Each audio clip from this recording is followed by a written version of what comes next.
Hello friends, अगर आज की कहानी अच्छी लगे तो लाइक, शेयर और सब्सक्राइब जरूर कीजिए। एक बार एक राजा बूढ़े हो गए थे।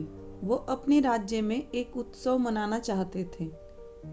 अपने मित्र अन्य देशों के राजाओं को भी बुलाना चाहते थे। राजा ने एक दिन एक बड़ा सा उत्सव रखा।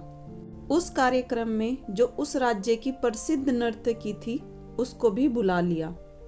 राजा ने अपने गुरुदेव को भी बुलाया। सब राजा लोग भी आ गए। उस नर्तकी का प्रोग्राम शुरू हो गया। शाम से ही प्रोग्राम शुरू हो गया और सुबह तक प्रोग्राम चलता जा रहा था।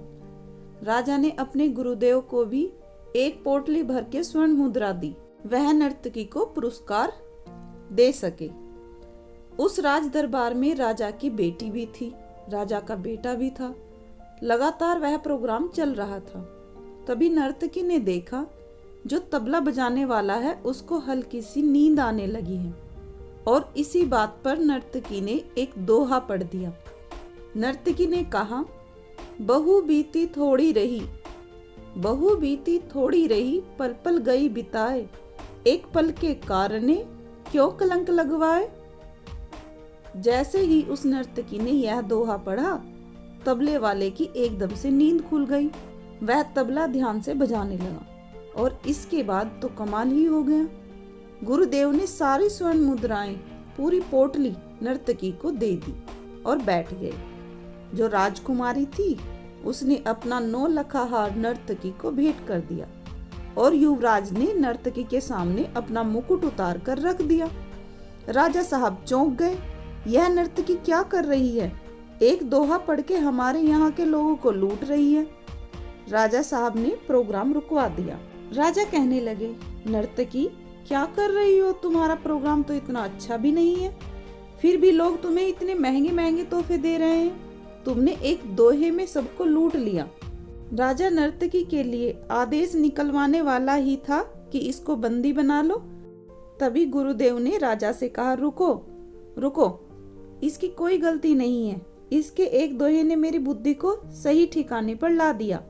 मैंने जंगलों में तपस्या की, ऊपर वाले की साधना की, और आज मैं यहाँ आकर प्रोग्राम देख रहा था। मेरी बुद्धि भ्रष्ट हो गई थी, यहाँ नाच गाना देख रहा था।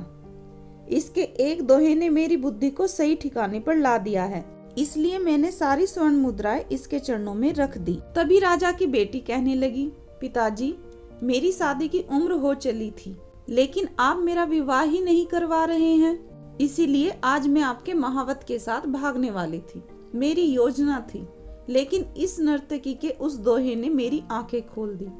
मुझे बता दिया कि ये करना गलत होगा।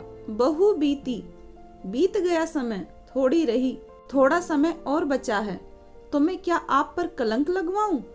राजकुमारी बोल ही रही थी, तभी बीच में राजकुमार बोला, पिताजी, बहुत समय हो गया है आपने मुझे राजकुमार बना रखा है, लेकिन राजा नहीं बनाया है। मैं कब से इस सिंहासन पर बैठने का इंतजार कर रहा हूँ। आज मैं सैनिकों के साथ मिलकर आपका वध करने वाला था, लेकिन इस नर्तकी के दोहे ने मुझे भी समझा दिया। बहू बीती थोड़ी रही, एक पल के कारणे क्यों कलंक लग जाए। मैं अपने ही पिता के वध का कलंक अपने माथे पर क्यों लूं? इसलिए मुझे समझ आ गया है, इसलिए मैंने अपना मुकुट नर्तकी के चरणों में रख दिया। सब ने उस दोहे का मतलब अपने अपने हिसाब से निकाला। तब उस नर्तकी को भी समझ में आ गया कि मैं क्या कर रही हूँ, मुझे भी कुछ और करना चाहिए।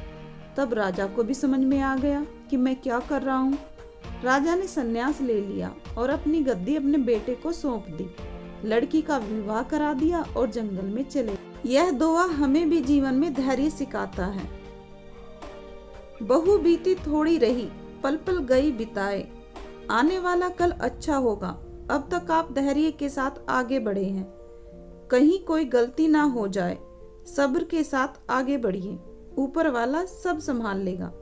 यह छोटी सी कहानी हमें यही समझाती है। कहानी अच्छी लगे तो लाइक, शेयर और सब्सक्राइब जरूर कीजिए।